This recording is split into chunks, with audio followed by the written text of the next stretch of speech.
It's 9 a.m. in Greater China. You're watching The China Show. I'm Annabelle Drewlers, live at Consensus Hong Kong. We'll be hearing from some of the most important voices in the crypto industry and digital finance. Good morning, and I'm David Ingles. We're counting down to the open markets in Hong Kong, Shanghai, and in Shenzhen. Let's get to your top stories today. Emerging market stocks nearing record levels. That's despite losses on Wall Street following weak retail spending data out of the U.S. The dollar is down for a fourth day. Speaking of the other side to that coin is the offshore currency, the offshore renminbi, holding on to gains ahead of China's January inflation numbers due out this hour, expected to show slower consumer price growth and persistent deflation for producers. And AI names storm into the MSCI benchmark for Chinese stocks as traders digest the technology's potential as a disruptor across industries. We'll look at the impact on these new additions and those being removed.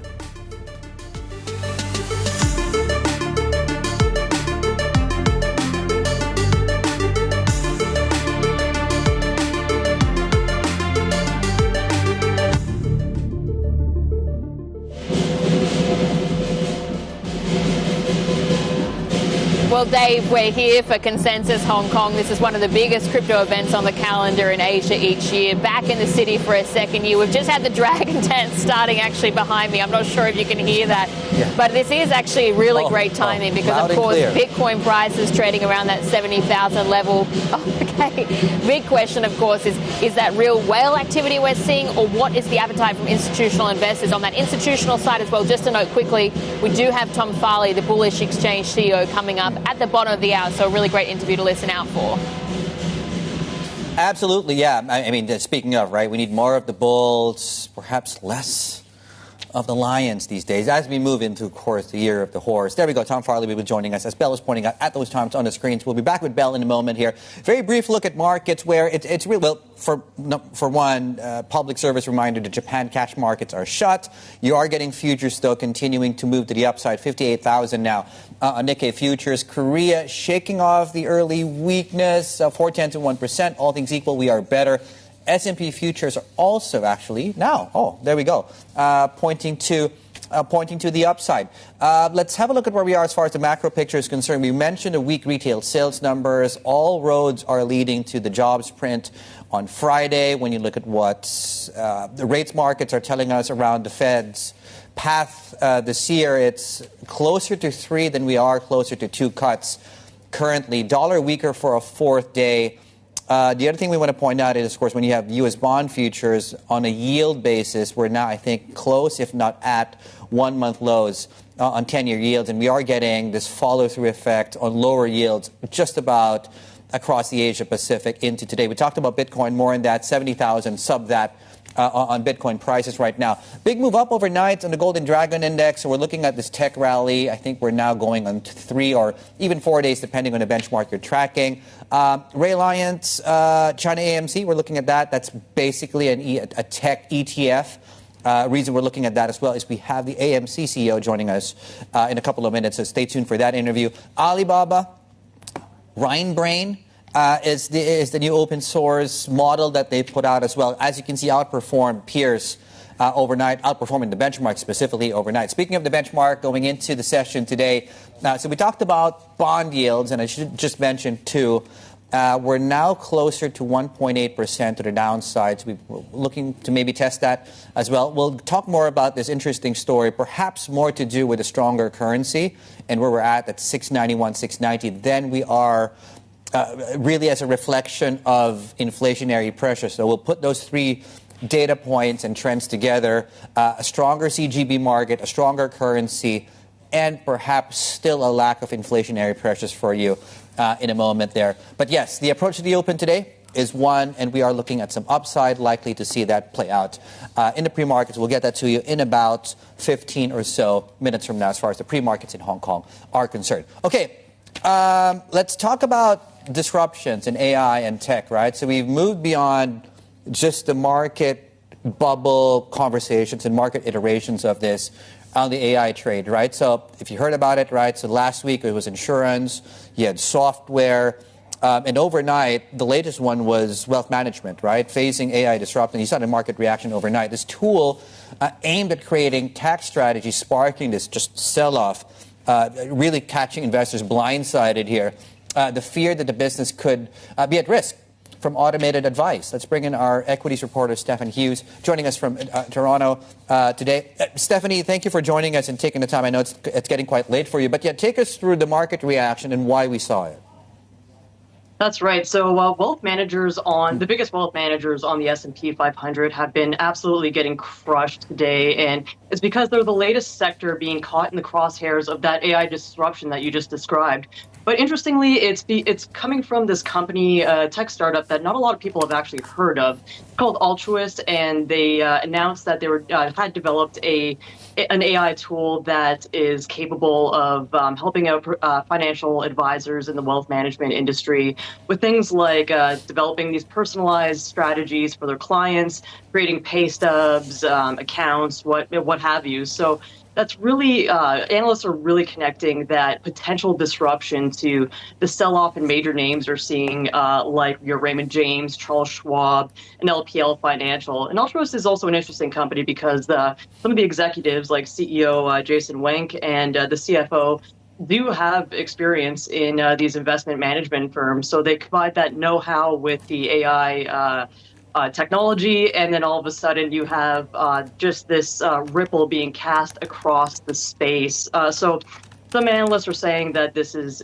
directly tied to the disruption. Others are saying that the sell-off is overblown, that people are just going to trust humans with their money, maybe not AI, but you can't deny the size of the declines you're seeing in the names I just mentioned. Yeah, that's what I wanted to ask about, because it's interesting. As you know, Charles Schwab, for instance, is the only one of those companies that has a sell rating on it. So what are you hearing from investors or traders, and do you think that there's likely to be any sort of dip buying then if people are thinking maybe this is just a knee-jerk move?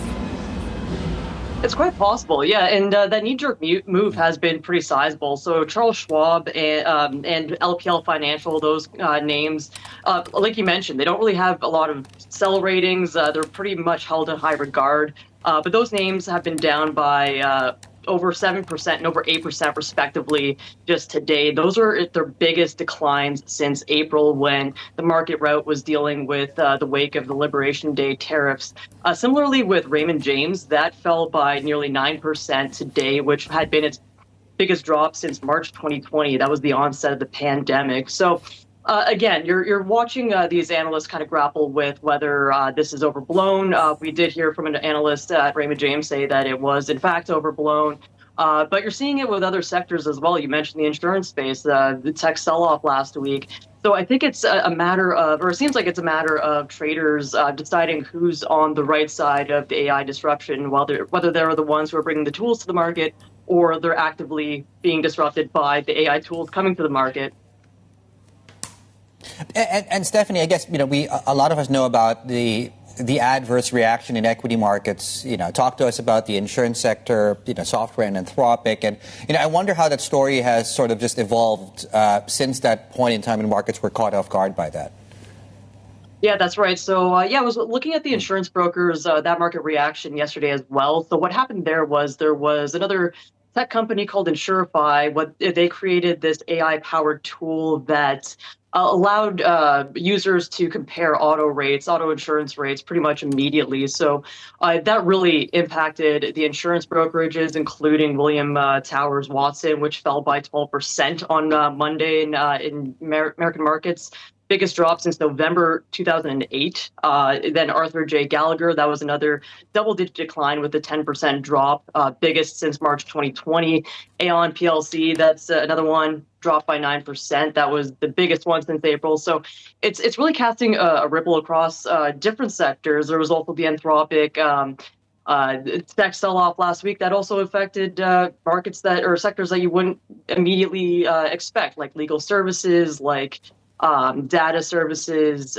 In Canada, we also had Thomson Reuters and TMX Group, the exchange operator with its own data services firm or offshoot of the business, being deeply impacted. So it's tough to tell what's going to be disrupted or impacted next. And then whether there's going to be dip buying to kind of, whether it's a short-term kind of reaction remains to be seen. And we'll see what the market reaction ends up being. But yeah, it seems like a lot of these massive moves are being tied to just simply a new tool being developed and announced. There we go. Stephanie, fantastic. Thank you for that wrap for us. I know it's getting late. Stephanie Hughes there, of course, our equities reporter for Bloomberg Users, by the way. The iteration really personally for me, Ask Me. Check it out. It's really changed the way at least I approach my day. Speaking of AI and positive disruptions, right? Okay, well, speaking of staying on topic here, Alibaba debuting AI model here that can help robots and other devices perform real-world tasks, taking yet another step towards its eventual goal of leading multiple AI spheres. Let's bring in Min Min Lo, our China correspondent, with that big story. Baba was up overnight. It's indicated higher as we approach the open today. Tell us about this. So this is a new AI model called Rin Brain, and it helps robots to interpret and engage with the physical environment, understand space and time, and to carry out actual tasks. So I was watching the demo video that Alibaba had put up online, and you can see the robot, one of the tasks it was able to do was to look at a sink that has many different things, right? Dishes and cups and what have you. And it's able to help you pick them out and organize them into the correct piles. And it sounds like a very simple task, but it actually has many, many different steps, right? It's very intuitive for a human to do it, but for a robot, when you give it an instruction, you really have to break it down, right? Like, how far away are you from the sink? To stretch your hand. And then it has to identify what's in the sink, and then it has to figure out, okay, then how much does it have to stretch its fingers to pick up a bowl, for example, and after it lifts it up, where does it put it? So there's many, many steps involved. And Alibaba has managed to train this, to come up with this new model that is built upon its Yuan vision language model. And it says it has been able to achieve state-of-the-art results when benchmarked against the likes of Gemini's and NVIDIA's robotics AI model as well. Yeah, Min Min, I think it sort of seems straightforward, that idea of operating in a real-world environment, but it's really anything but. And on the software side, this has been sort of one of the points of weakness for China versus the US, but of course a lot more strengths in hardware. So what does the gap look like now between the States and China? Yeah, if you look at a demo video, the robot, still his movement is quite slow and choppy, so it's still a long way away. Definitely a human can do it far better. But if you look at the competition between US and China, Alibaba claims it's performing as well as other Western companies, including NVIDIA's robotics AI model.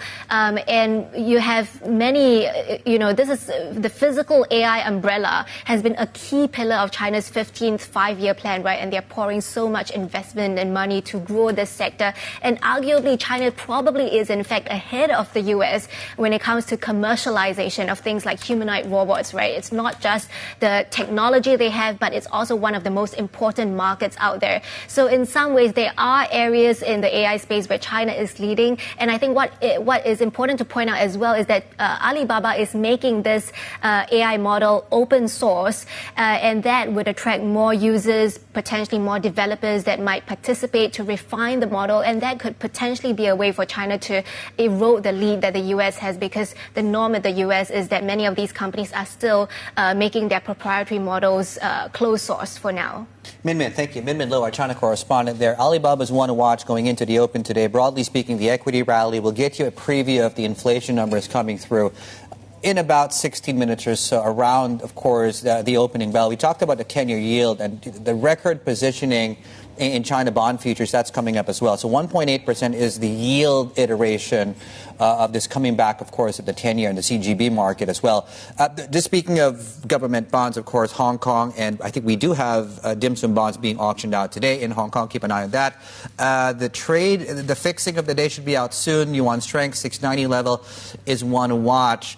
And we'll get more on the MSCI changes in a moment. So the MSCI China Index from the 27th of Feb will be a much bigger index in terms of the number of constituents. You have a lot more additions than you have deletions. More on that in a moment. Just in terms of stocks to watch, right? So Hesai is actually one of those companies, one of those stocks being added to that, alongside Macquarie also upgrading Hesai as far as the outlook for the stock. Want to watch? And we talked about Baba, JD.com, and of course NetEase will be coming out with earnings before the U.S. markets open up later today. More on the inflation story. We talked about this window for credit numbers coming through. Morgan Stanley's chief economist, Robin Xing, will be joining us at the top of the next hour to get his reaction to the inflation numbers plus his outlook for the economy. Counting down to the open of markets, cash markets, Shanghai, Shenzhen, and here in Hong Kong, 15 minutes away. This is The China Show.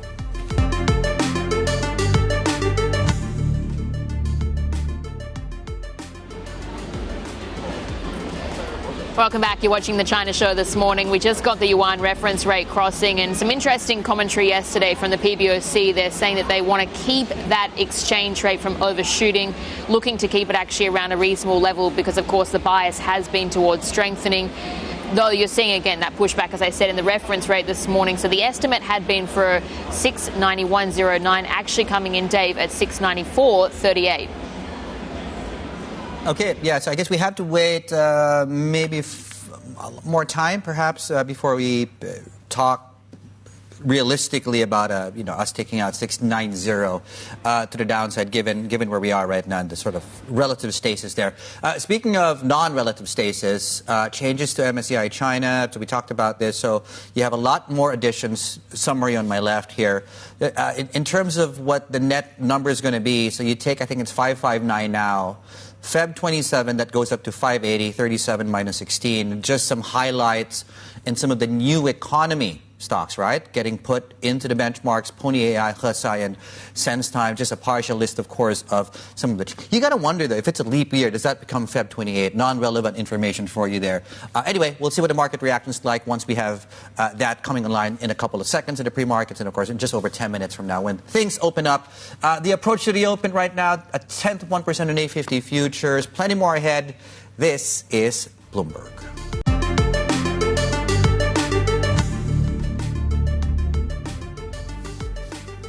Good morning and welcome back. You're watching The China Show. Futures are pointing to some modest upside. We've seen, of course, a few days of gains, so we'll see what happens towards the open.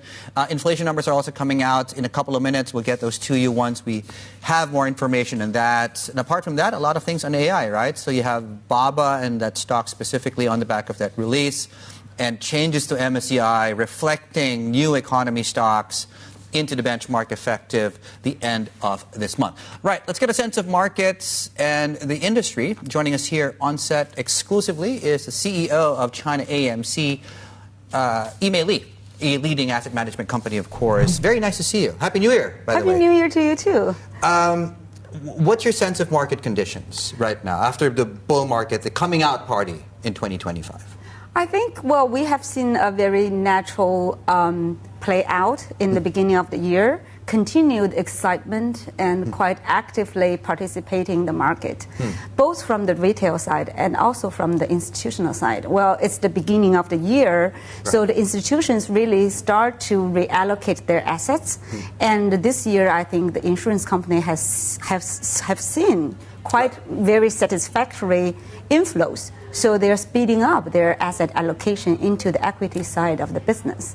And then the retail, of course, boomed by last year's return, still have been very active in the market. In fact, it might have gone, the start of the year, I remember the first few days were quite substantial in terms of gains that regulators had to come in and adjust some of the margin financing. But what are you seeing as far as flows are concerned? So institutional money, let's start with that from the local side of things. I think from the local side, definitely we have seen steady inflows from the institutional side. And, well, with some adjustments lately in the market, I think they start to look at different sectors. For example, both, technology and also the dividend type value investments as well. But from the retail side, I think it's still very actively every single day. Yeah, I think turnover's picked up quite substantially too. Just in terms of, do you notice a difference between sentiment onshore and offshore? Offshore meaning Hong Kong markets, for example? Well, I didn't really see much change from the offshore side. Okay. But I definitely have seen a lot of interest flowing from our side to Hong Kong market. Understood. Yeah. Because a lot of the momentum last year, and I think we were up 28% just on a benchmark MSCI China specifically, right? Yeah. It's lost somewhat of momentum in the last few weeks or so. Just your take on why do you think we've sort of consolidated over the last few weeks? I think, well, people, especially with the AI force and et cetera, and changes in the global sentiment of how AI is going to replace some of the job functions. There's continuous debates and talks. So I think there has been a lot of interest and just a lot of energy built up in that sector. So it's quite natural to have certain, turbulence in that sector. A lot of people have made quite some money. So before the holidays, I think people probably think, well, they will just step out and look for new interests. So I think it's quite natural for the market to have some kind of, tidying up. Yeah, in this period. It was a very good tactical and profitable tactical trade, right? I know you have some products in the U.S. too. I just want to get a sense. What is your sense of international investors? Institutional investor sentiment towards the Chinese market? Well, I definitely think institutional investors, especially from last year, I think it's nice. They're looking at China again. They are expressing strong interest in China again. Okay. But still, I think that's a slow coming back. It's not like everyone's saying that the whole international investors turn around, like a U-turn. But I think the interest is warming up. And then I think with this year, if the economy is coming back and the CPI is going to pick up, I think that will definitely strengthen the international interests in China's. Okay, we'll get more on the CPI print, of course, in a couple of minutes here. I want to talk to you about AI as well, the business, some of the products, of course, you're planning out, expansion plans for the business. Yimei Li will be rejoining us in a couple of minutes here. She's with AMC, ChinaAMC, of course. Just very, very quickly, going into the open today, a couple of things. We talked about MSCI and some of the changes there, net additions, plus. Some of the names being added into the list, and I think perhaps we're getting slightly more alpha in Hesai on the back of the other news there on the company, which is Macquarie bumping that one, I believe, to overweight. The opposite is true for the four it's a partial list of those being removed from the benchmark itself.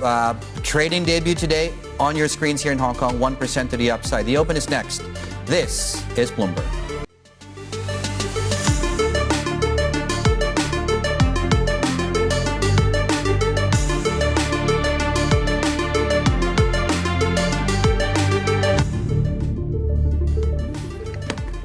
Right, welcome back. A couple of things I want to mention before we get into the open today and before we, I guess in some ways, over-obsess or focus on the inflation numbers coming through. So I now wonder, you might have seen it, and some of our folks in the industry who were making their way into Central today, there were some train disruptions, right? So MTR, which is the subway Ditie operator, looking at, there was an object obstructing the track area where Bell actually is. I just thought about that, near the Wan Chai area where, of course, consensus is being held. And the last update, as of about 90 or so minutes back, was that the train service was gradually resuming. So for a time between Shongwan and Quarry Bay, I believe there were disruptions there. But that is just to say, it's a good time to get your steps in. 10,000, right? There's not a better opportunity for that. Markets are not doing anything, so we're looking at that as well. Just very quickly, we should be getting the inflation numbers coming through. I'm just checking my Bloomberg terminal. Okay, Mayo. Oh, here we go. Okay, January consumer prices are out. Half of the estimates, 0.2%. Median estimate was for 0.4%. I'm looking for this PPI print. Give me a sec. Only two sets of eyes. A ton of data points. PPI is coming in negative 1.4%. The survey was for negative 1.5%. So slightly better than estimates, although on the consumer side of things, slightly softer on the pickup from inflation. Keep in mind that we're coming off a 0.8% print in the previous month, so that's also coming off as well. I'm curious to see what the breakdown's going to be like. We'll get to that in a moment. And, of course, just a kind reminder that Robin Xing out of Morgan Stanley will be joining us at the top of the next hour to help unpack the numbers for us. He also has some reports on this broad VAT hike that remains unlikely, he says. But yeah, we'll get into many things with Robin in about 30 or so minutes from now. Belle. Yeah, Dave, also just taking a look at some of the MSCI changes, additions, deletions as well. I think it's very interesting when you look at the MSCI China ones in particular. It really shows sort of a shift that we're seeing in market sentiment, because what's been added is very much on that tech-heavy side. You've got Hesai, for instance, the world's biggest LiDAR maker. Pony AI, that just this week is making even further inroads into the robotaxi business, with Toyota really planning to scale up their fleet. SenseTime as well, one of the early leaders in the AI space as well. But on the deletions, I mean, again, very much speaks to the weaker sides of the Chinese economy. You've got China Vanke, for instance, Great Wall as well, another interesting one, just given that intense amount of competition we're seeing in the auto space. Okay, we'll be back with Belle out of consensus in about 10 or so minutes from now. Of course, she's standing by there with her next big guest there. Meanwhile, we have our big guest here on set, Yimei Li, CEO of ChinaAMC, still with us. We talked about market sentiment. We'll talk about the business in a moment. I'm just curious. So clearly the markets had a re-rating last year. Mm-hmm. Are there things that seem obvious in terms of where investors are still largely more measured and conservative as far as market expectations are concerned? Like, what are they waiting for to go all out on this market? Yeah, we actually just mentioned about the CPI. I think it's a big word. And, well, the economy is still, I think, finding its way, the majority part.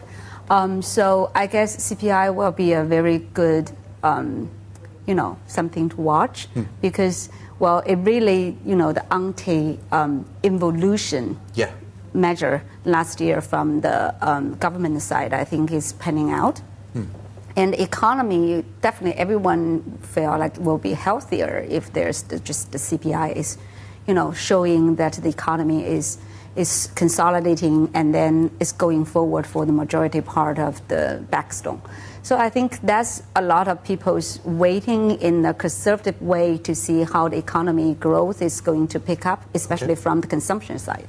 And as a business, how are you planning your priorities this year around the macro and also maybe separately the market conditions? Well, from the market conditions, I think, well, for us, majority, we are an equity manager. So we still are very keen and very sensitive on the market sentiment and also on the inflows and on the, evolutionary forces like the technology and AI and etc. Well, still kind of looking out for the value because this year I think value and also the large blue chips will have probably their day in the sunlight as well. Okay. So this is something that we have been trying to balance between, the growth and the value, and this is very key this year.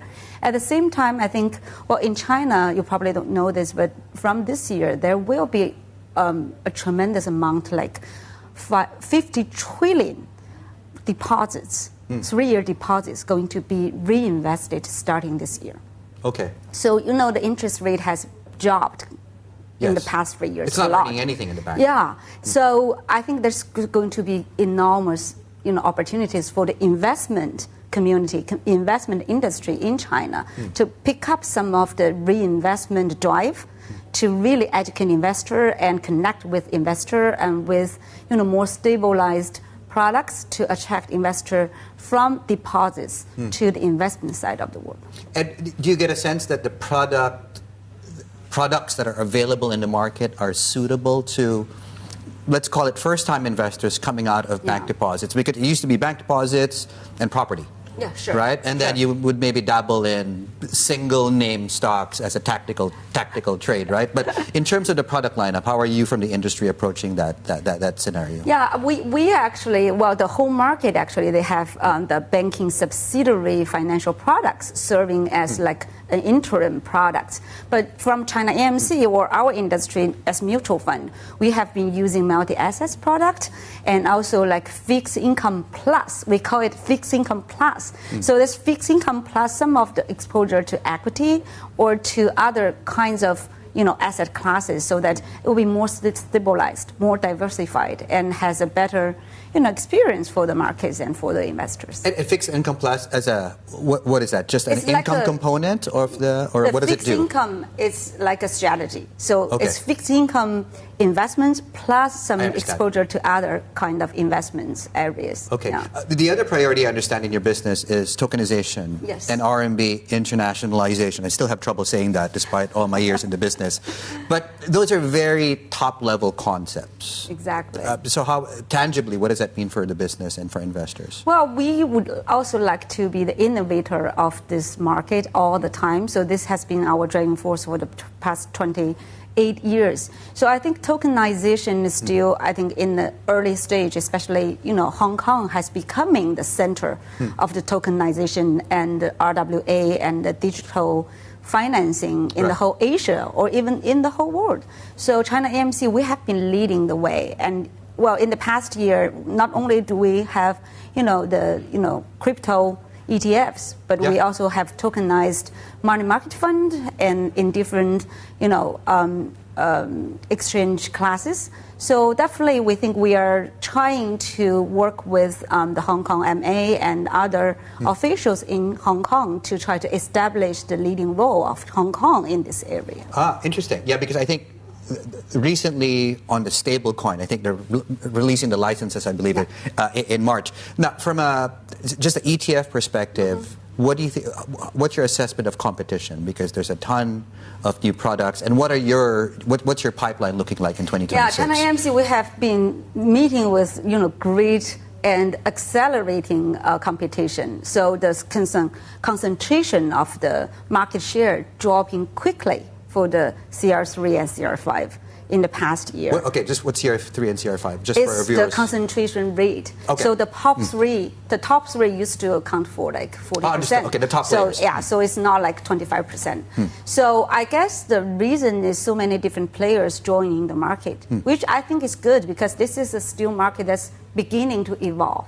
And the more participants in, the more attention and the more resource they will bring into the industry. So this is still very early stage for the whole ETF-wise industry development. And for ChinaAMC, not only do we continue to enlarge our client base and introduce more strategies, we are also looking at maybe different index creation to help investors to participate in different themes or even consolidation of different markets.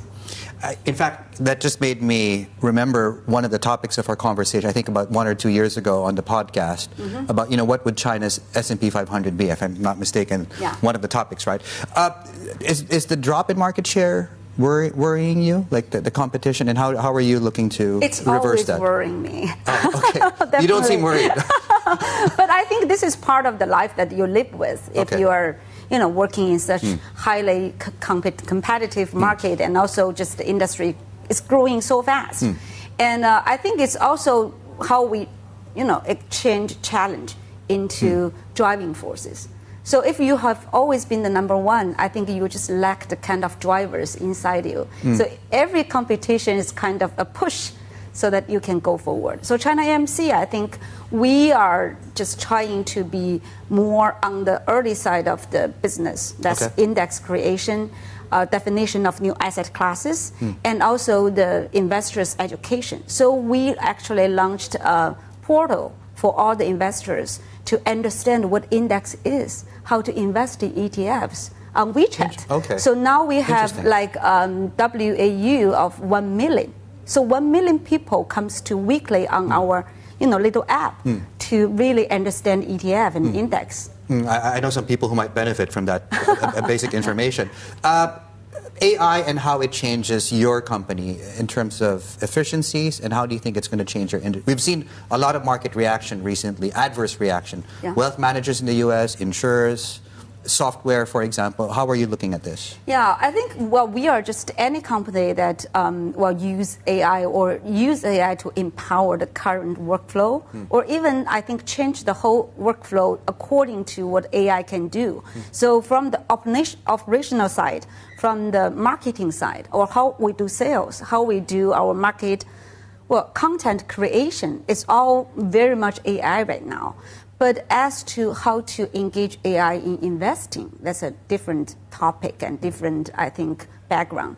So I think AI is going to change a lot of the work, how we do research. because the beginning of the research really is facts gathering, right? Information gathering. And that part, I think AI does better than, probably 90% of the people.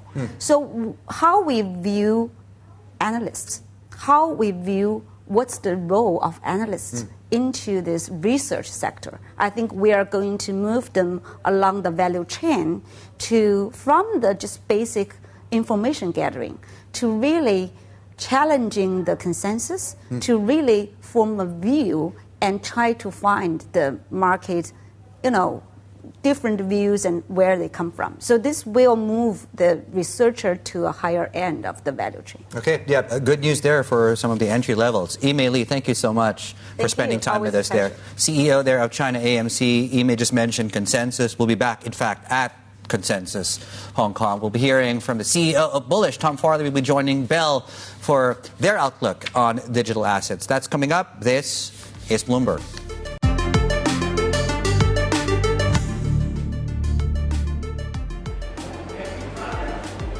Welcome back. You're watching the China Show this morning, and we're here at the Consensus event in Hong Kong, one of the biggest events on the crypto calendar each year in Asia, back in the city for a second year. But I'm joined this morning by Tom Farley, who's the CEO of Bullish. So thanks very much for taking the time to speak with us. Great to be back. Interesting moment to be having a crypto conference in Hong Kong, just given the amount of trading activity we've seen, and lots of investors really trying to get a sense of, okay, we've got Bitcoin holding around that 70,000 level. Is that whales that are just entering the market, or is there really any sort of institutional appetite that's picking up given the amount of ETF outflows? But what are you thinking, or what are you seeing? First of all, thank heavens this is an institutional conference. If this were a retail conference this week, it would be very morose out here on the floor. But institutions are looking through a lot of this current volatility towards brighter times ahead, tokenization, more institutional use cases. To answer your question directly on the price of Bitcoin as well as other assets, I think what we saw was yet another wave of over leverage in the digital asset space. It seems to happen roundabout once every year or year and a half. It's 100x margin. It's pushing retail to buy, in some cases, speculative assets. It's opaque risk management process from so-called exchanges and infrastructure providers. It's a really messy brew, and it doesn't make me happy because there's so much great stuff happening in digital assets outside of that. What do you think about on that institutional side? I know that you're becoming a lot more dominant, for instance, in the options space, and how important is that for your business if you're seeing, in terms of other types of trading activity, looking a little bit more, as I said, subdued and a little bit damper sentiment? In a time like this, the price of Bitcoin's gone from, call it 125,000 down to 60,000 roundabout. The market wants to be able to transfer risk in all sorts of different ways, and one of those is through options. Actually, it's kind of odd, but the crypto options market never really developed while everything else developed in crypto. Spot and futures. Finally, options is growing significantly, and so our customers kept knocking on the door saying, we need help. There is no other provider of options in the world with a single global order book who can trade spot and futures and options in one account, be able to do what's called portfolio margining, be able to reduce the amount of capital they deploy. And so we built it, and the response has been awesome. Yeah, and that came out in your numbers. I was reading through your earnings call last night, and one thing that really caught me out and wasn't really clarified that much was M&A activity, because you did indicate that you're open to growing through mergers and acquisitions, but what does that actually look like? It looks a lot different now than it did even 2 weeks ago. There's a lot of great products in crypto that are masquerading as companies. They're really not mature enough or broad enough to serve as a company. And now with this downdraft in prices, they're looking around saying, I really need a dance partner. Bullish Group, as you know, we're putting on this conference, but we're also a big exchange. We're also a data company. We also have a nice big balance sheet with several $1 billion of net cash and a lot of expertise around M&A. In fact, we acquired CoinDesk that's putting on this conference. We acquired a data business that's now CoinDesk Data. We're talking to literally dozens of companies that have emerged out of the woodwork over the last few weeks, maybe few months, since prices started going down, and there are going to be opportunities. This is going to be a year of consolidation. You're going to see a lot of mergers, big acquisitions in crypto, little teeny mergers that are important, and The only way I could be wrong there is if some of those companies hang on to these old 2021 valuations, but I don't see that happening. I think realism is setting in. Okay, let's actually talk about that, the valuation side, because when you say realism setting in, I mean, what is the sort of downgrade that you're seeing on the valuation side? You know how realism sets in? You run out of cash.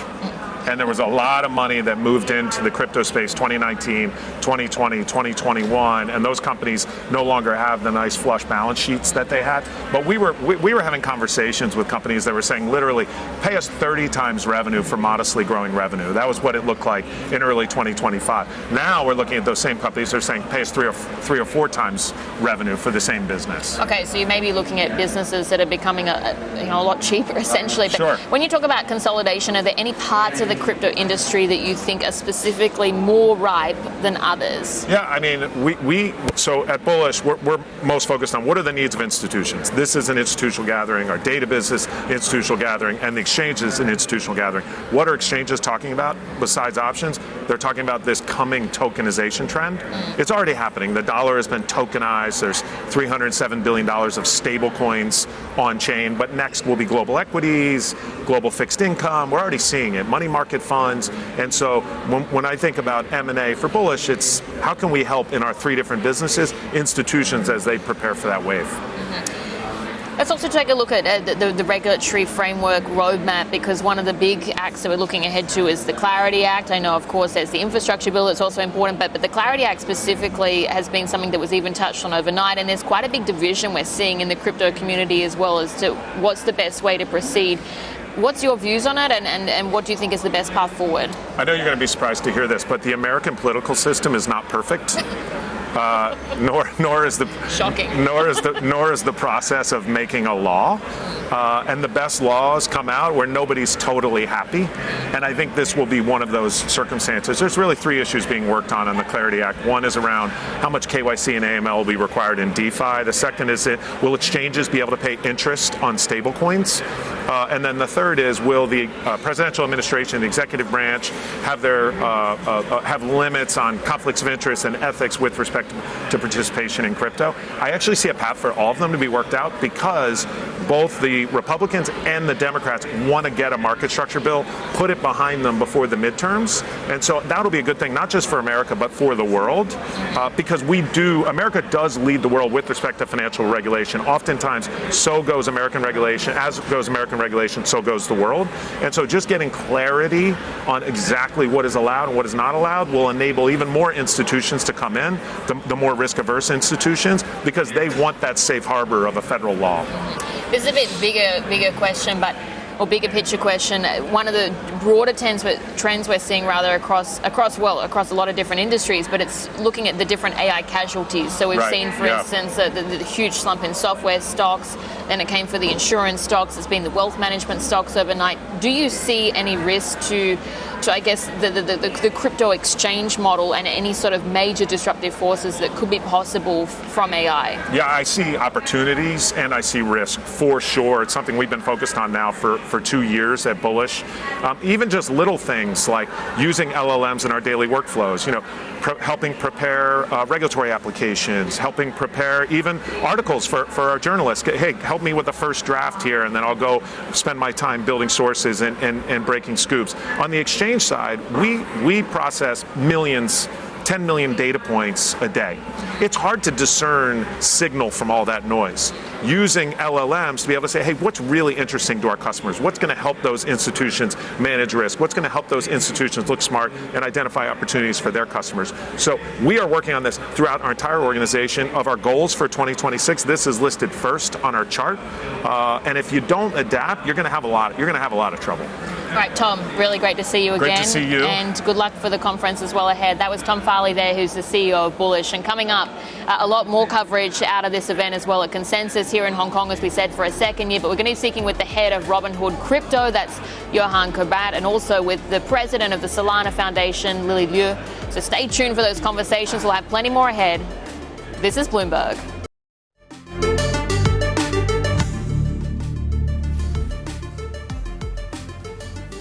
Right, welcome back. We're looking at some of these big movers across these markets. You have an earnings story, an earnings miss, specifically on SMIC. China Lit's also an earnings story. As you can see, both those bookending the market moves we're seeing right now. Within that, though, quite literally and to the upside, is big points movers as far as Baba and Xiaomi and that rebound across that part of tech is concerned. Elsewhere in the region, you have Samsung, SK Hynix, and on top of that, of course, coming up very shortly after this, declines there. The China market reaction to the story CXMT linked stocks on the back of this new entry. Is that a good way to put that? Into this market. We'll unpack the story for you in a moment, but as you can see, markets reacting quite well to that. We have lots more on the way. The China Show, the second hour, is next.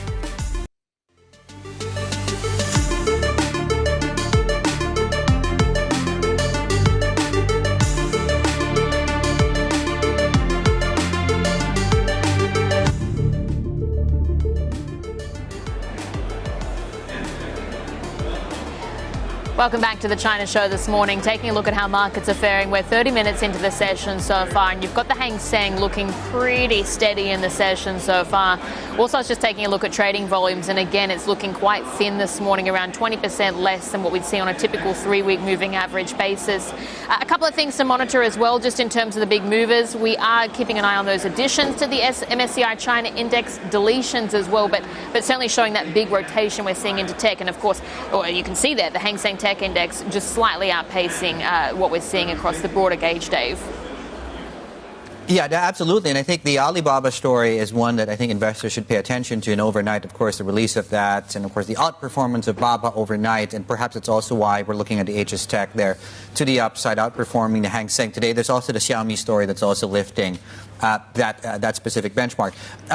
Away from equity markets, let's have a look at where we are in currencies. And the weak dollar story persists. We're now 4 days straight on a red print on the Bloomberg dollar index, and we've been counting down to, we were counting down, if you think about it, to 7 just very recently. It's now 690. That's the next sort of like nice round level to ahead of us on dollar China. The other thing we want to point out too is we had that inflation print about 30 minutes back. We'll get to that in a moment. We are still getting, and that's really bolstering this long CGB trade, right, which has been successive days.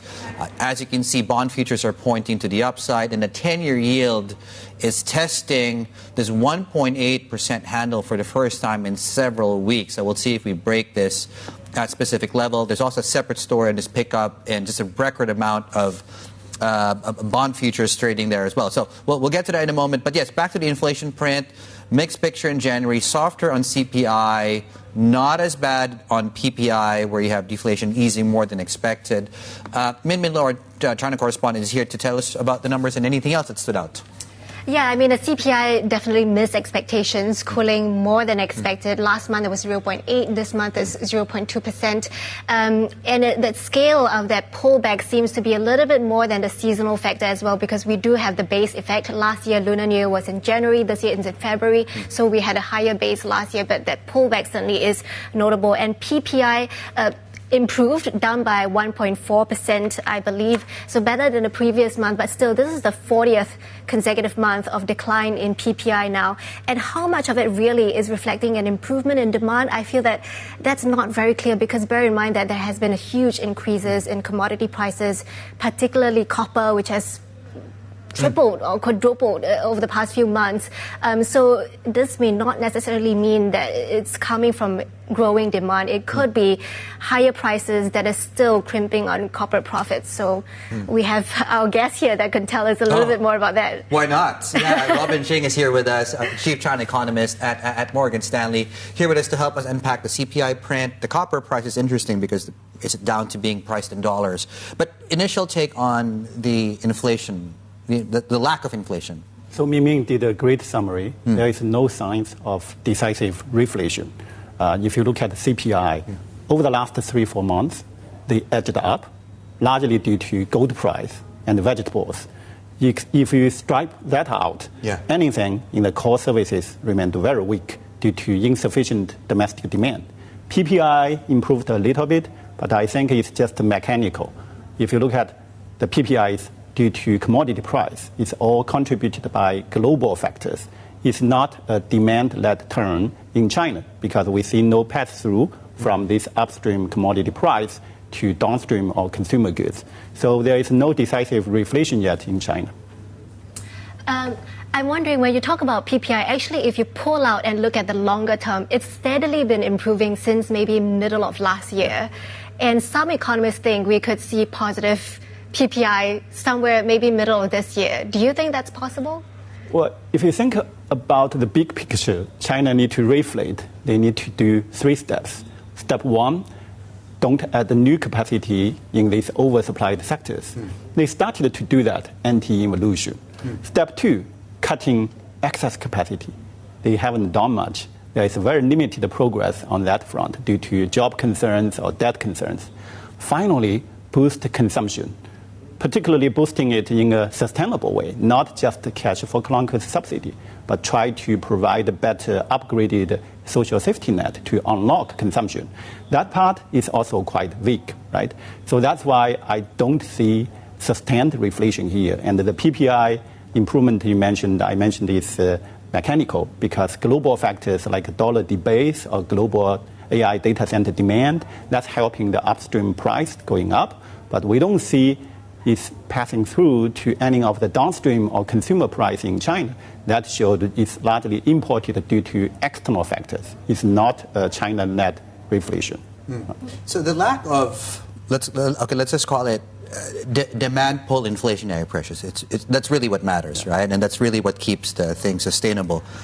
That's the backdrop. I'll bring in 2 other stories recently. There's the conversation around VAT and the stronger currency. Both of those things are counter inflation. The other one, actually, if you add inflation, it's not perhaps the best time to do that.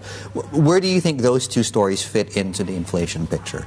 Well, the VAT debate is an interesting story. Your colleagues did a great coverage on that.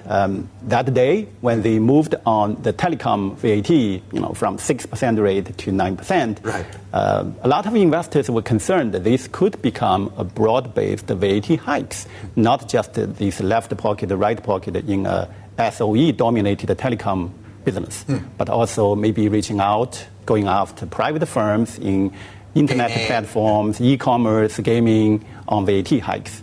We don't think they will do that because it's counterproductive. It's bad for reflation, it's hurting confidence, and it's inconsistent with the macro consistency review framework. But investors are concerned due to legitimate reasons. We think in the upcoming National People's Congress in March, they may set the fiscal deficit ratio at the same level of last year. So if the economy is in deflation, you actually need more proactive fiscal policy, expanding fiscal deficit, be it the headline deficit or the broad augmented deficit. If you keep it stable, because government revenue is going to underperform during deflation, revenue as percentage of GDP may decline. Right. And the deficit keeps stable, that means spending power to support the economy, support consumption, will be limited, right? So investors have a point. Maybe the government need to collect more revenue by hiking some tax rates, but that's counterproductive during deflation. So that's why I think if they keep a modest, stable deficit ratio, it's probably not decisive reflation efforts. But I do think if first half growth under-delivered, they may do a top-up in this fiscal package by second half of this year, in the order of maybe 0.5% of GDP, less than 1 trillion RMB, targeting consumption or housing support. To your point about fiscal policies, right? I think so far all the signs this year showed that the government is pulling back significantly in terms of consumption subsidies. Last year is 300 billion yuan. This year is 60 over billion yuan. And you mentioned the social safety net as well. What do you think is holding the government back from decisively pumping in more fiscal policies here? I think old habits die hard, right? They try to be restrained on how much debt they want to raise, how much deficit they want to expand, partially due to the concerns if you do too much debt expansion, it's bad for the future. But also how you spend the debt. China was used to the supply-centric business model, spending it on infrastructure capex or manufacturing upgrade. But we know in some areas it's already oversupplied, infrastructure or industrial capacity, so they have to shift the pattern of the spending mix from investing in physical goods to investing in human capital, like social welfare. But these are all multi-year journey of reform. I don't expect that they can do a big bang reform this year. It may be the start of the next 5-year plan, emphasizing the upgrading of a social safety net, but it will take some time. So to your question, fiscal policy is still restrained because there are still a lot of old habits, and old habits die hard.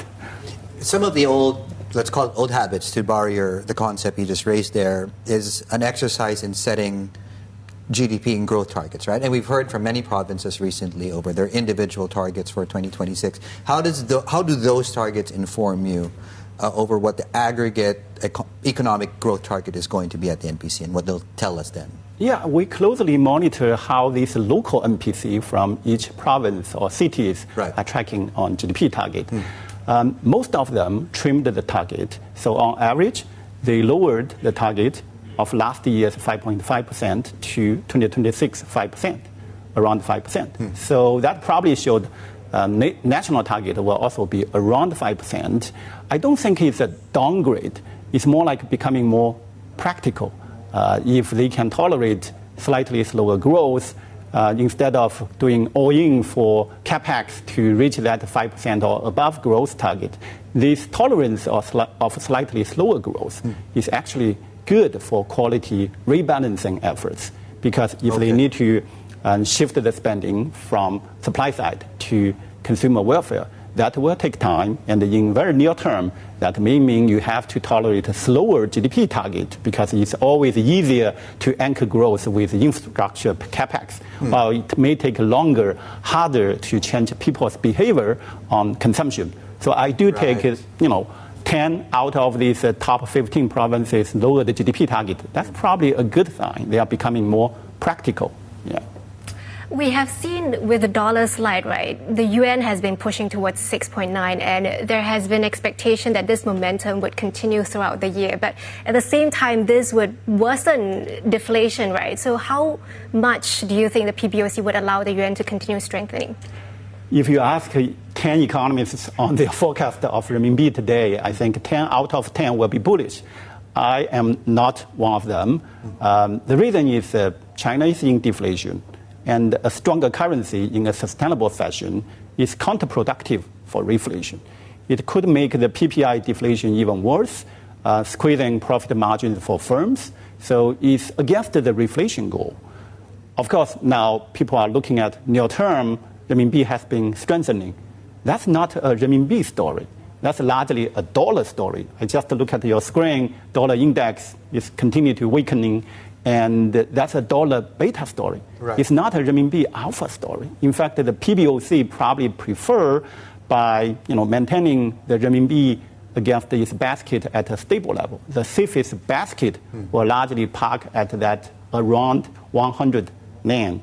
That's the stability they are looking for. When dollar is strengthening, renminbi will weaken against the dollar. When dollar is weakening, just like now, renminbi will strengthen. But it's not a renminbi alpha story, because they know that when they have domestic deflation problem, if you have a sustainable appreciation of the currency, it's actually making PPI deflation worse, making profit margins of corporate worse. So I don't think they are looking for a stronger, sustainable appreciation of the yuan.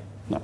Do you think that's going to be the story of 2026, that the economy is not bad enough to merit short-term stimulus, stick to the structural story, but not good enough that it's not going to fuel this earnings rally that most equity strategists are now tying to a sustained rebound in the equity market? Well, yes. Goldilocks economy. I think the theme for 26 will be similar to 25. Okay. It's micro positives, macro challenging. So it's a slow burn in China's gradual long-term reflation process. Macro is still challenging, particularly these macro-sensitive sectors, housing, consumption. But micro, you can see a lot of positives on tech, AI supply chain, biotech, advanced manufacturing. So this is definitely the area investors I met have been re-engaging with China. It's more on these micro positives, but on macro, people are still cautious. Fantastic. Yeah, that's the name of the book, actually. Micro Fixes, Macro Slow Burn. The report specifically, out of Morgan Stanley there. Robin Xing, fantastic. Thank you so much, sir. Chief China economist there at Morgan Stanley, and of course, China correspondent here, just with us as well, Min Lo. Right, just ahead, President Trump shrugging off the point we just made there. A weaker dollar, China is seizing the moment, touting its own strong Yuan message. More on that next. This is Bloomberg.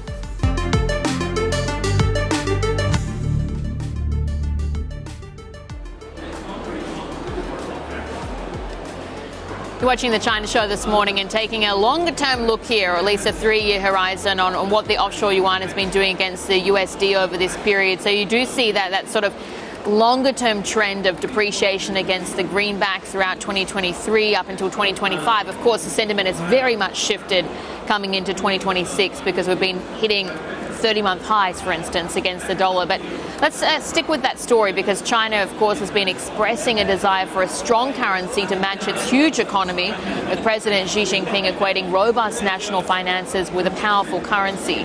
But our Bloomberg opinion columnist, Dan Moss, argues that concept might not be exactly so simple. He joins us now this morning from Singapore. So, Dan, really interesting piece, and I want to get greater clarity, because it's not that clear exactly what Xi Jinping actually means when he talks about desiring a powerful currency. No, it's not. And if China is serious about this ambition, and they appear to be, then there needs to be more than just opportunism behind these statements. Now, I mention opportunism because these were old remarks which just happened to resurface in a key publication days after President Trump suggested he was fine with a weaker dollar and he can move it up and down like a yo-yo. So here's China acting like the adult in the room. And that's fine. Once you start messaging on your currency, you need to choose your words carefully. And if the experience of some US Treasury secretaries is anything to go by, you need to develop a line and stick to it. That's what people are looking for in currency policy. They're looking for consistency, not riffs. Yeah, and Dan, interesting that you frame it that way, given the current direction of currency markets, currents, right? The fact that you simply have to stay out of the way will see your currency strengthen. It's the opposite, obviously, if you lean into the strength. What do you think the messaging is now coming through out of policymakers on the currency, given what seems to be a currency that is strengthening? Look, I think they see their moment. They see the disenchantment with US leadership, certainly since the Liberation Day fiasco. And, China doesn't need to do much here to look like the adult in the room. Now, that gets you so far, fine, great. Sense the opportunity, go for it. But China does want a currency that's taken seriously. It does want to attract more foreign investment to its bond market. It will never surrender completely to market forces. That's just not the way China under President Xi rolls. But they want a greater slice of this. They've latched onto the idea that people feel the US is trash talking the dollar. That's an extreme characterization, but I think there's no question people feel that's what's happening. So having started down this road, China needs to get its message right. The appreciation in the yuan, which you've just highlighted, is entirely consistent with that. There may well come a time when China itself is looking for a weaker currency. How do they then describe that? China has the ability to control this over the short term. The PBOC's in the market all the time, orchestrating the daily fix. There are limits on how much the yuan can fluctuate.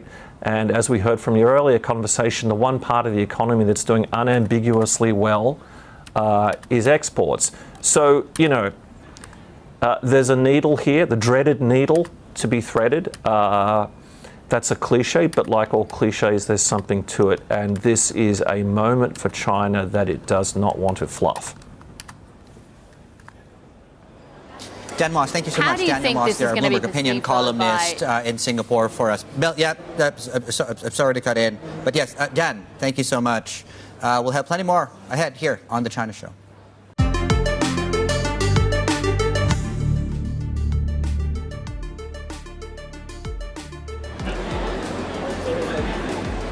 Welcome back. You're watching The China Show this morning, and we are here at Consensus. It is one of the biggest events on the crypto calendar each year in Hong Kong, but back in the city for a second year. So we've got the event underway behind us this morning, and lots of different exhibitors that are coming here, but a very interesting moment for this conference to be taking place as well, because last week was really defined by that huge amount of selling pressure we saw across crypto assets.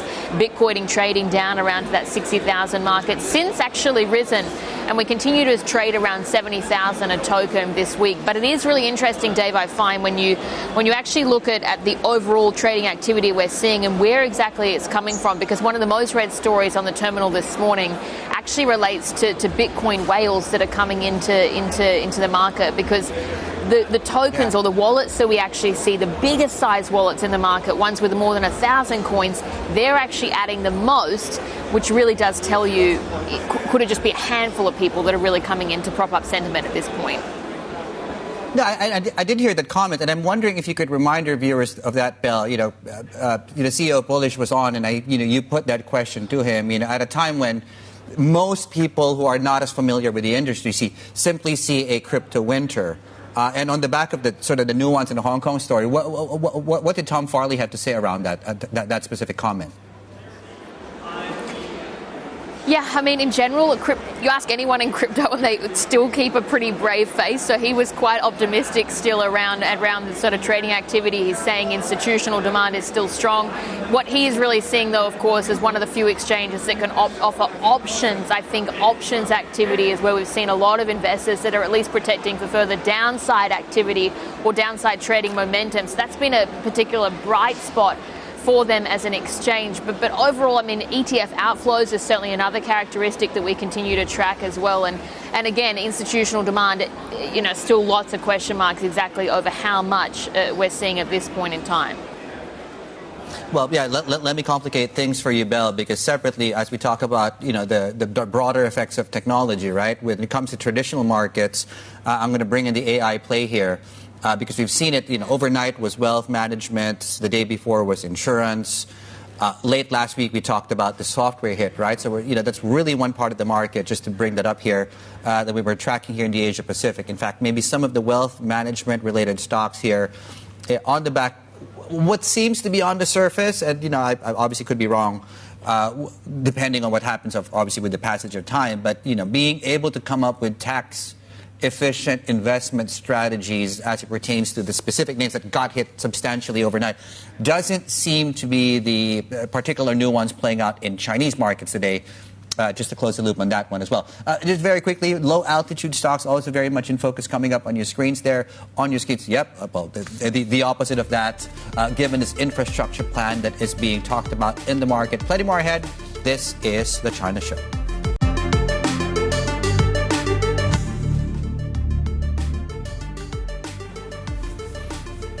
Right, midweek session, equity markets looking good, right? 0.6% on price. If you strip out, obviously, the Japan effect, well, you don't need to strip it out today because the cash market's not trading. If it were trading, though, it would be trading to the upside. If you look at futures, for example, we are trading 8-9 cents at 1% on some of the proxies there. S&P futures have shaken off some of the early weakness, as with, by the way, Korea. We'll get to that in a moment. Also seeing some upside last we checked. Most, if not all, sector groups are trading to the upside. Some of the big winners, okay, live TV. As I spoke, consumer services. Is that probably 10 cent? It's probably 10 cent. That's one of the big stocks. In fact, you know what? I'm not going to speculate. I'm going to check my screens. Consumer services should be 10 cent to the downside. And yes, it is 10 cent pulling that one down. Apart from that, speaking of tech, it's earnings. NetEase is coming out with earnings later today. Asia time, and SMIC, Bell, of course, out with earnings, and that's something we'll talk about now. Yeah, and actually, Dave, I'm just taking a look at my terminal here, and I can see for the broader Hang Seng gauge today, SMIC is actually one of the biggest laggards that we have. We had those earnings out. We saw the fourth quarter net income missing expectations, and the company is well warning that it expects revenue and capex to be flat in the current quarter. So let's get more on this now with our Bloomberg Intelligence senior tech analyst, that's Stephen Seng, of course, joining us from Taipei this morning. So, Stephen, great to have you with us. You were just listening to that earnings call as well earlier. What exactly stood out to you, and then were these numbers, I mean, they've come in worse than expected? Okay, I think overall the company has a pretty confident about the revenue growth. I think they expect the revenue growth to be above industry average. Obviously, there's some positive driver there. The self-reliance trend in China obviously benefit all the foundry guys in China. And also you see some leading foundry player like a TSMC, they actually focus more on the cutting edge nodes, and then they are kind of pulling out of the mature chip manufacturing. So that also benefit other tier 2 foundry. So that benefit the revenue. But having said that, I'll say on the margin side, the Q1 margin guidance is clearly below the market consensus. That's one thing. And also the company expect the depreciation this year going to be 30% higher, largely because the heavy capex previously. And obviously this year they also expect the capex to be flat to last year, about 8 billion. The management actually expects some of the procurement of the equipment because of the geopolitical tension. Some of the process may take longer, which means that they have to pull some procurement earlier. That also means that the depreciation might remain a concern, not just this year, but maybe 2027 as well. So that's actually a concern on the margin. Even though the company actually raised the price for some product line, given they're actually having a very high utilization of the capacity, but that pricing power hasn't seems to be translating into better margin. So I would say the margin going to be the concern for pretty much in the next few quarters. Okay, Stephen, can I pick up on that? That's interesting. The fact that they are raising some prices for some products. If you could, well, talk a little bit more about, if you know, the specific sort of categories involved, and also why I think some of the guidance coming out of the company, first quarter revenue will remain flat, and why that's not translating to higher revenues. If you could just tie that knot together for us. Okay, I think there some area like the industrial, automotive, even AI data center, the demand is still quite solid in China. On the other hand, we see some of the consumer-related product like PC, like smartphone, the demand is still lackluster, and then you have this worsening supply of memory chips, which obviously means that a lot of the PC or smartphone guy may actually need to cut down their forecast for the year because of that shortage. And also some of the customer on the PC or smartphone side, because they are facing the higher memory cost, they have to reduce the cost somewhere. So some of the foundry supplier also facing pressure. So from SMIC's perspective, obviously they're trying to adjust their product portfolio, that shift their focus to more on the industrial, automotive, data center, AI related area, and downplay those traditional PC or smartphone area. So that's actually how they help the margin, or support the margin also in some area. That's why they can actually raise their ASP. But then, as we mentioned earlier, they do have the higher depreciation. That's kind of major drag. And then they obviously also have the competition within China. So even though they are trying their best to manage this pricing, but I think they probably need to do more to control their cost. So, Stephen, I'm interested as well just on that product mix rather. SMIC is the most advanced foundry in China, more advanced than Huawei, for instance, capable of producing 5 nanometer technology or class chips at this point. If they're not investing further in their capex, how does that also dent their capabilities to go into even more advanced technologies? Yes, that's actually why I think they have to keep their CapEx high to spend, obviously invest in more advanced cutting edge area, given their limitation to get access to the real top-notch technology. But then the utilization obviously is high, as I mentioned, but still some of the equipment, as I mentioned, it may take time. So even they have the plan, but sometimes the equipment supplier may not necessarily be able to deliver the equipment on schedule. So there is some uncertainty that I have to deal with. Stephen, thanks so much for joining us this morning. That was our Bloomberg Intelligence Senior Analyst for Technology, Stephen Xing, there in Taipei. And as we said, SMIC is one of the biggest laggards that we're seeing in this session today. But let's get more on what's moving markets. Our managing editor for Asia Equities, Liang Ting Tu, joins us from Singapore. And Liang Ting, you're just doing essentially a big earnings focus for us this morning. What's exactly standing out to you? Because there's been quite a few different companies reporting. Yeah, I think what has stood out for us so far is that the picture for earnings for those that have reported fourth quarter profits, it's actually a deteriorating picture. Morgan Stanley just came out with a note saying so, and they said mid and small cap companies are actually weighing on the deterioration. And China Merchants Securities also came out to say that amount of companies that have issued positive earnings alerts is actually much lower than before. So that is very much all tied to the disinflationary environment that we're seeing in China right now. The data that came out this morning, if you look at the factory gauge, it's still down 1.4%. It's slightly smaller drop than before, but very much in the negative territory. And CPI also rose just 0.2%, lower than estimate. So overall, I think that kind of margin compression is still very much playing out in Chinese corporate earnings. The other unrelated theme today, Liang Ting, the changes that MSCI announced to their various benchmarks before we got underway here in the Asia Pacific this Wednesday. How is that showing up across markets today? Yeah, I think the ones that are happening with China in terms of additions and deletions is very interesting. China is seeing a lot more additions and deletions this time. And, if you remember past few sessions or quarterly reviews, China was seeing net deletions.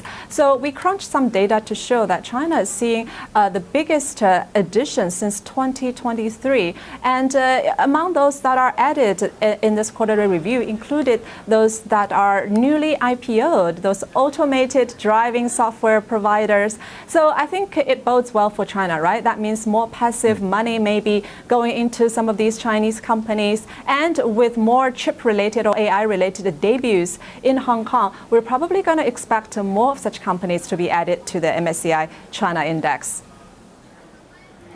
Liang Ting, thank you so much for that. Two big themes, earnings and index compiler changes there. Liang Ting Tu, our managing editor for Asia Equities in Singapore for us.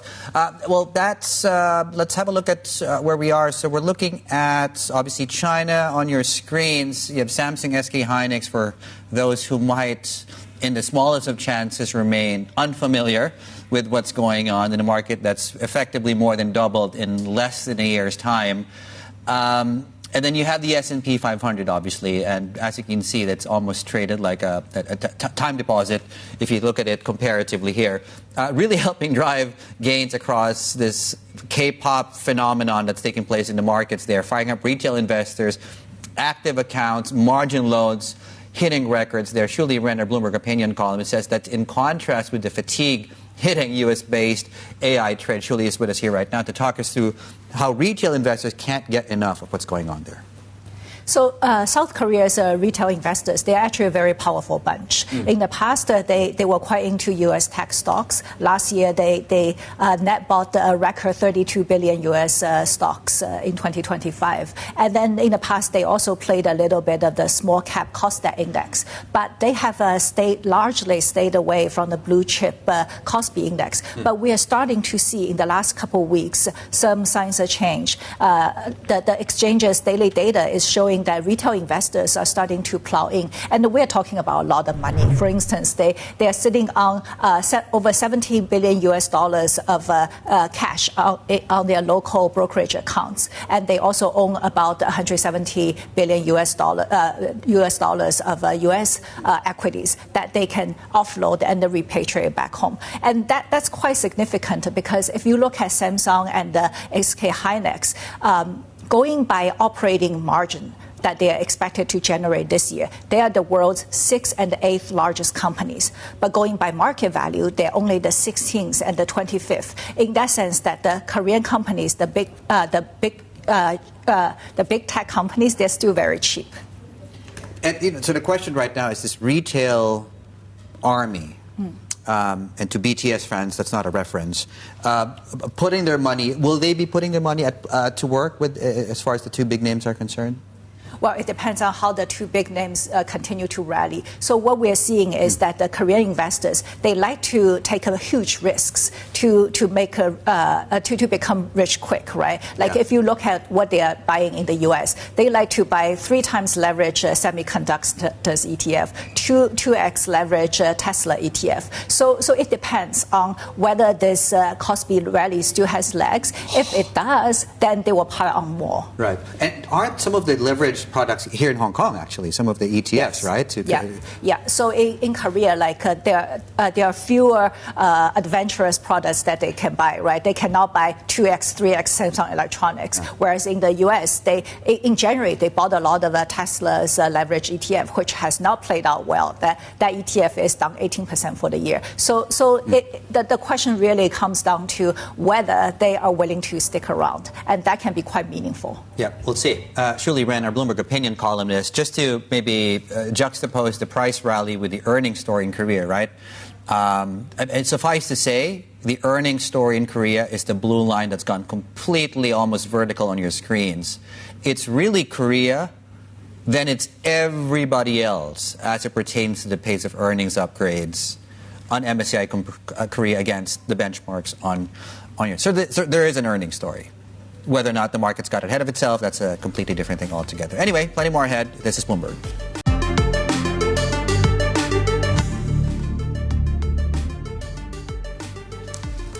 Right, let's talk about Jack Ma-backed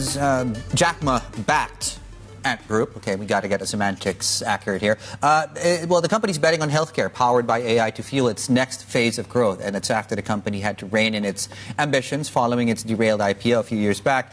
Our Asia Finance and Wealth Managing Editor Lulu Chen is here with us on set to talk us through a little bit more on this new endeavor and why Ant is expanding specifically in healthcare AI. So people might find it quite surprising because when we think about Ant, it's a fintech company. Right. They specialize in lending and also selling asset management products underpinned by Alipay.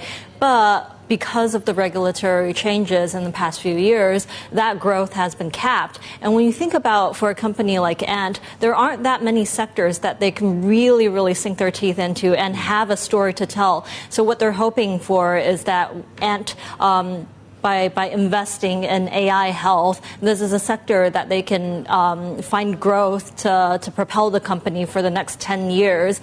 And the policies are there. The environment, think about China's population, 1/3 would hit more than 60 years old within 10 years. And then also right now there are policies that allow Chinese consumers to buy prescription drugs online. So there are many things going for the company, especially with the advent of AI, many technology aspirations that companies had in the past, they can achieve now. So Ant definitely has an advantage going into the sector.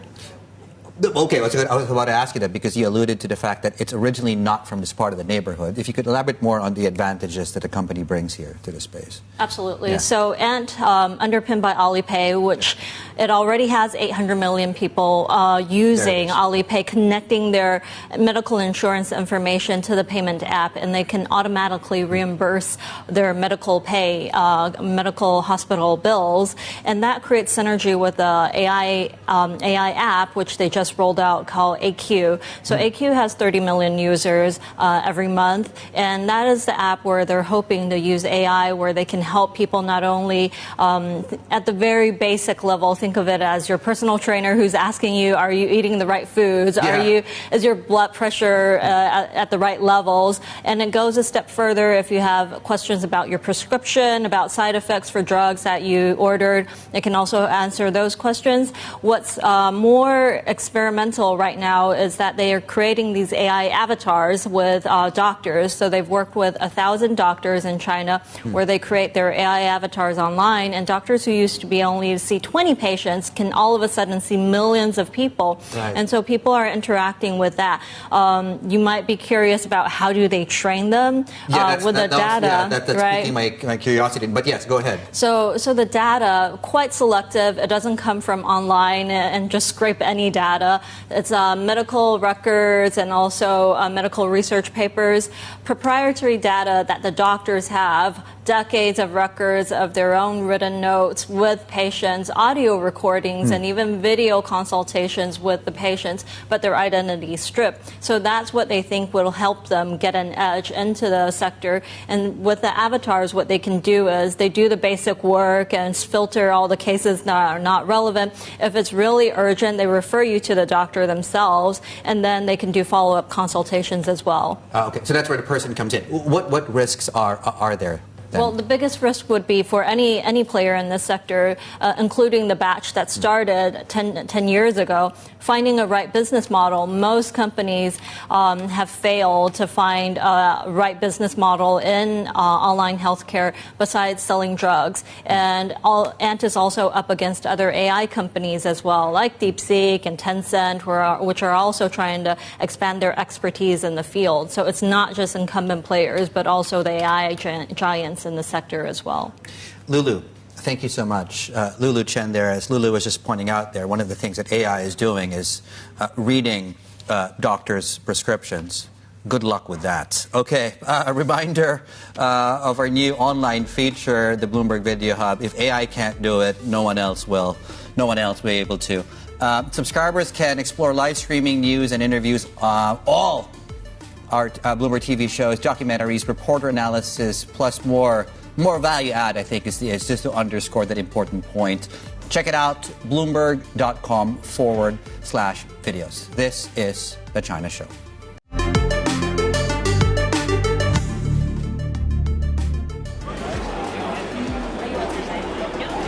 Well, in some corporate news this morning, Alphabet's raised almost $32 billion in debt in less than a day, underscoring the massive funding race that we're seeing among tech giants investing in AI.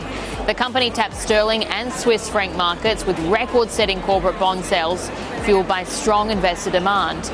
Alphabet says its capital spending this year could climb to as much as $185 billion. ASX shares fell in Sydney. That's after the exchange operator announced that CEO Helen Lofthouse will step down in May.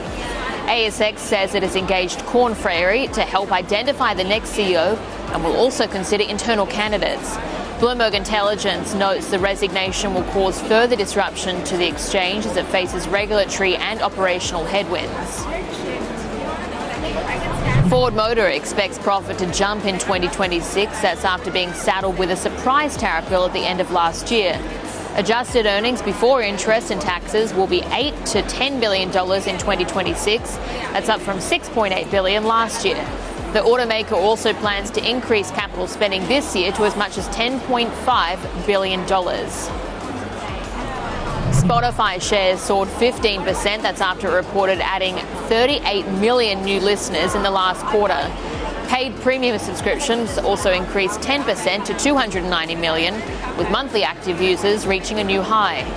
The music streamer attributes the growth to its year-end Wrapped campaign and the launch of an enhanced free tier. Speaking of free, almost there if you think about the large lack of upward pressure in prices that we've seen, right? So, in fact, just softer on the CPI print, and as you can see, that's a decline from the previous month. And just to underscore the point that Morgan Stanley, they joined us in the show shortly after the data came out, and they said, you know what, there's really just a lack of demand-side inflationary pressure that's coming through. Commodity prices might be a different story when you look at the PPI numbers coming through, but that has to do with more global-wide phenomenon and forces that have worked because of sort of debasement, de-dollarization trends pushing up commodity prices. That's just to say the bond markets are reacting as you would expect to softer CPI prices coming through out of the Chinese mainland. And as you can see, that rally's taking place. At one point, we were close to taking out 1.8%. Certainly a level we'll be tracking, obviously, in the coming days and weeks here, the Chinese 10-year yield. Very quickly, NetEase. So we talked about SMIC and the earnings story that come out and the earnings miss and adverse reaction in the markets. NetEase is coming out with earnings in a couple of hours. So my timing guidance suggests that that's before U.S. markets open up. So stay tuned for that. Apart from these two things, the earnings, MSCI, of course, coming out with lots of changes to their benchmarks, effective Feb 27, end of the month. And you can check that out, of course, on the Index Compiler's website, also on the Bloomberg Terminal. Hang Seng Tech, though, just to say, is outperforming the broader gauge, which is also quite doing well, 0.5% to the upside. As we enter the last 60 minutes of the morning session here in Hong Kong, last 30 minutes onshore, MSCI China 5/10 to 1%. To the upside, yes, still a stronger currency, a softer dollar. All things equal, all roads lead to, on a macro basis, the jobs report coming through on Friday, which will inform us, perhaps even better, hopefully, of the path of the Fed in 2026. That's it from us here on the China Show today. We will see you all tomorrow. Plenty more ahead on Bloomberg Television.